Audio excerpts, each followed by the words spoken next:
Hello everyone. Today I'll be presenting my poster for the Energy Simulation Summit and Summer School 2025 in Rio. My name is Mojde Ikter and I am a PhD student at Heriot-Watt University. This part of my project is focused on evaluating solubility and retention of phosphonate inhibitors for optimized scale control in subsurface application.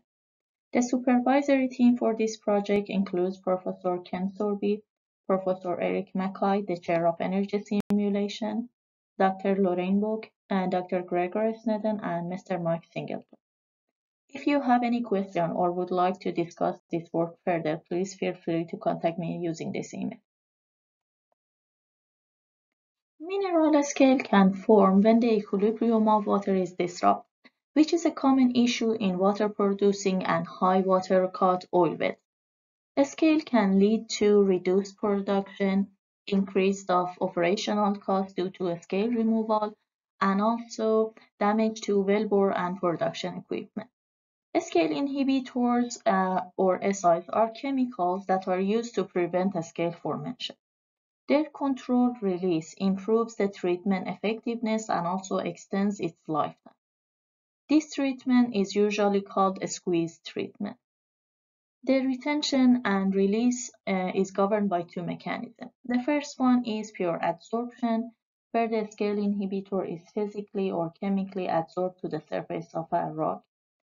The second mechanism is coupled adsorption precipitation, where the scale inhibitor would interact with the available cations in our solution and precipitate. And the subsequent redissolution of these precipitates has been improved to enhance a squeeze lifetime. The aim of this project is to address the gaps in the previous research and expand the understanding of scale inhibitor, carbonate, and bright interactions that are related to squeeze treatment. This part of research focuses on the solubility of precipitate to accurately estimate a squeeze lifetime and also assess the effectiveness of the remaining supernatant solution. So here I have compared the inhibition efficiency and complexation behavior of the supernatant solution with its industrial batch, assessed the effect of temperature on static solubility, and also tracked solubility in different solvents and brines over time. For our future work, we plan to investigate the dynamic solubility of generated precipitate during chemical treatment and also to contribute these data to support and improve squeeze modeling. Earlier in this study, we compared the activity of commercial scale inhibitor with their purified or precipitated form. We focus on DTPMP scale inhibitor, which is a phosphonic acid, and we precipitated this scale inhibitor with a high calcium brine under the conditions that maximize our precipitation. Then we collected the generated precipitate and used it for the solubility experiment across different temperature and also different solvents.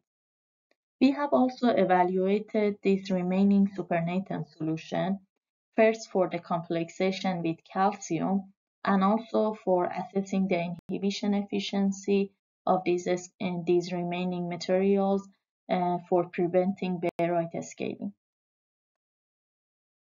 Comparison of commercial and purified DTPMP reveals that nearly 10% of commercial DTPMP is impurities, which are mainly phosphorus-containing acids that do not participate in adsorption or scale inhibition.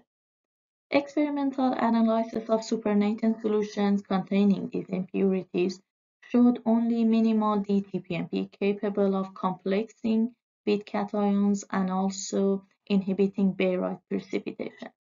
As shown in this graph, the inhibition efficiency of supernatant is very low in comparison to the commercial scale inhibitor, which confirms it is ineffective for scale prevention.